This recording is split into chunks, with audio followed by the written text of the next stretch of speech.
Go it. Udah ya? Udah ya? Sembarangan direkam. Iya. Udah. Mulai ya. Bismillahirrahmanirrahim. Assalamualaikum warahmatullahi wabarakatuh. Waalaikumsalam warahmatullahi wabarakatuh. Kami dari kelompok 2 ingin mempresentasikan Al-Quran Hadis tentang Al-Maidah ayat 78 sampai 80. Yang pertama akan dipresentasikan oleh saya sendiri.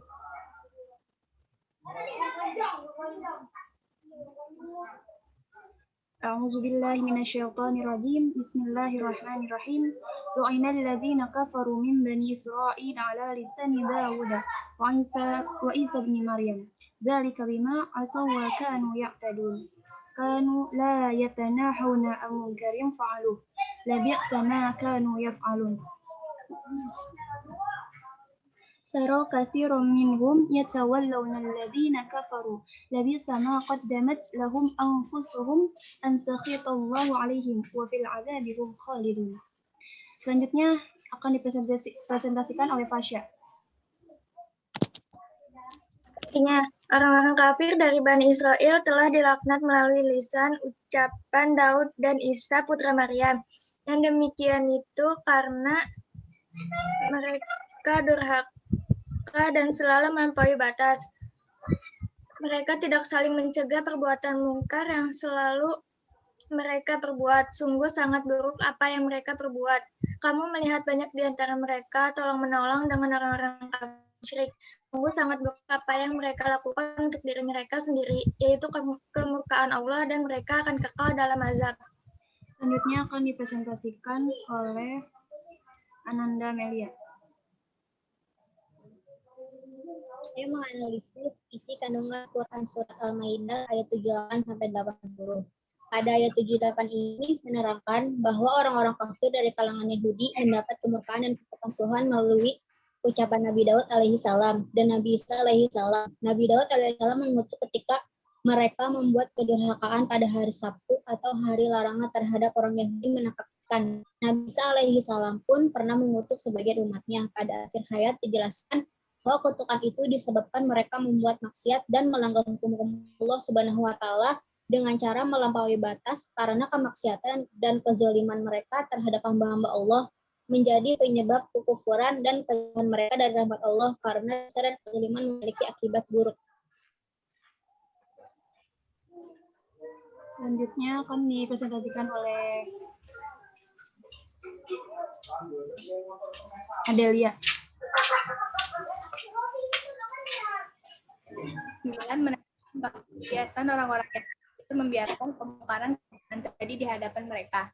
Mereka tidak melaksanakan amar ma'ruf.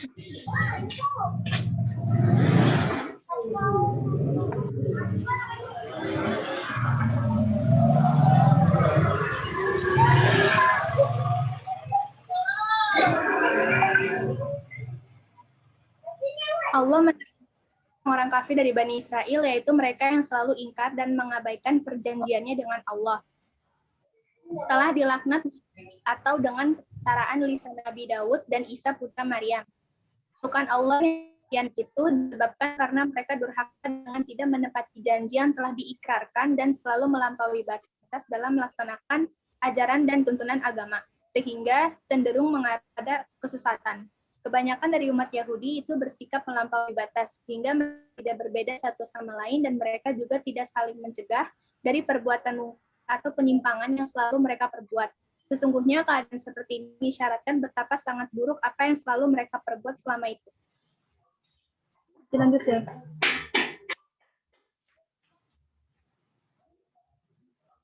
Masih lanjut. Ayat 80 kan bahwa Nabi Muhammad SAW menyaksikan sendiri tingkah laku orang-orang kafir Bani Israel yang ada pada masanya, yaitu kebanyakan mereka tolong-menolong dengan orang musyrik dari kalangan Arab atau kaum Nabi sendiri dalam usaha memerangi Nabi Muhammad SAW.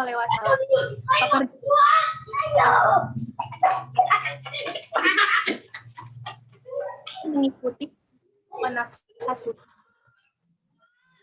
Perbuatan itu menimbulkan kemurkaan Allah Subhanahu wa taala yang karenanya mereka pasti mendapat balasan padanya. berupa azab api neraka untuk selama-lamanya. Orang-orang yang bebas dari api neraka adalah orang-orang yang mengerjakan pekerjaan yang diridhoi Allah Subhanahu wa taala. Orang Yahudi yang berpura-pura memeluk agama Islam atau munafik yang pada saat itu bermukim di Madinah dan sekitarnya. Mereka menemukan masyarakat Arab yang terdiri dari dua suku besar, yakni Aus dan Khazraj. Telah berduyun-duyun memeluk Islam. Di samping juga melihat kepentingan ekonomi serta pengaruh politik mereka menyusut. Maka tidak ada jalan kecuali berupaya mencari laju agama Islam. Mereka bekerja sama dengan kaum musyrikin yang bermukim di Mekah dan sekitar Madinah. Tokoh utama kelompok Yahudi ini adalah Ka'b bin al-Ashraf yang berperan besar mendorong kaum musyrikin menyerang kota Madinah. Selanjutnya akan dipresentasikan oleh Khairunisa.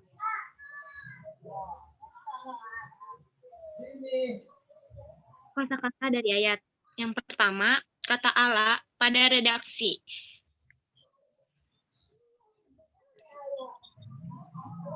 Kata Allah pada redaksi berarti pada redaksi ala lisan Dauda berarti disebabkan yang sekaligus mengandung makna kemantapan.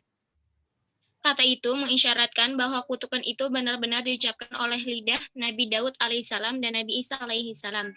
Yang kedua, kata soa menggambarkan bahwa mereka telah durhaka pada Al-Quran dengan cara melakukan pelanggaran sejak masa lampau hingga kini yang akibatnya di satu sisi hanya akan menimpa dirinya sendiri.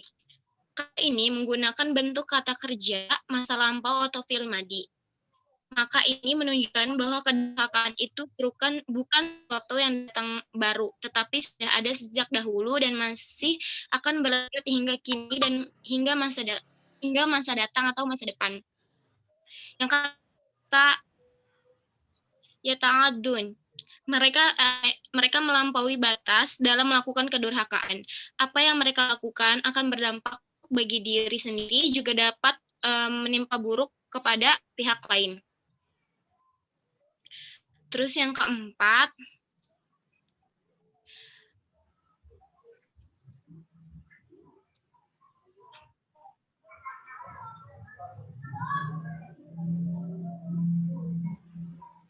sebentar. Yang keempat itu kata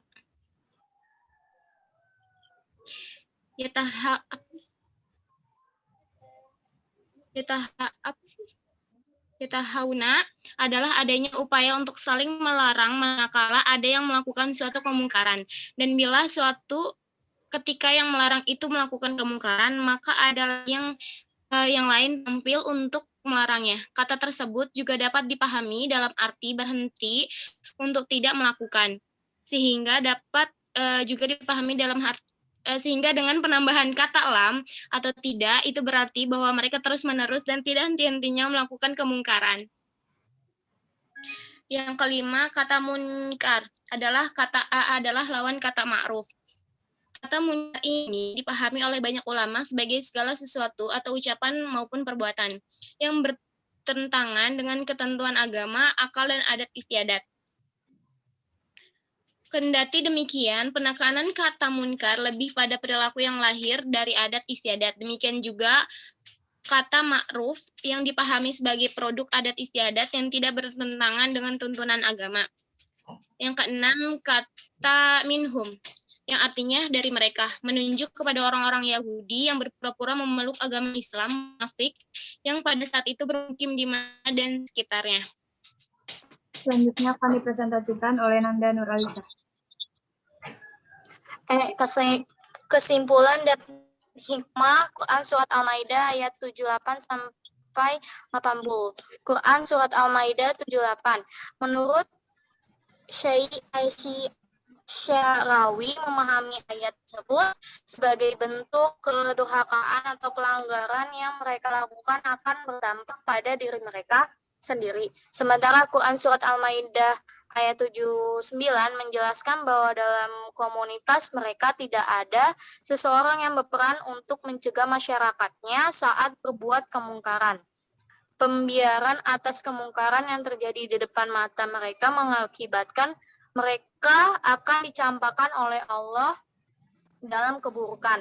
Dan pada Quran surat Al-Maidah ayat 80 menggambarkan bahwa mayoritas mereka orang-orang Yahudi menjadikan penolong orang-orang kafir. Keputusan yang demikian itu merupakan hal yang sangat buruk.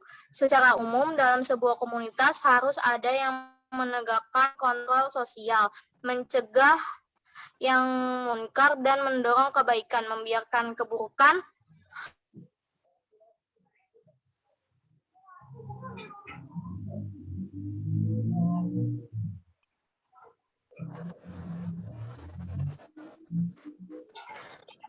keburukan yang baru dilakukan orang lain dan keburukan yang dilakukan oleh orang lain. Dan keburukan itu akan menjadi kebiasaan dan tradisi yang agak sulit untuk ditangani. Maka upaya untuk melakukan pencegahan harus dilakukan secara bersama-sama dan berkesinambungan. Sekian dari kelompok kami, kurang lebihnya mohon maaf. Wassalamualaikum warahmatullahi wabarakatuh.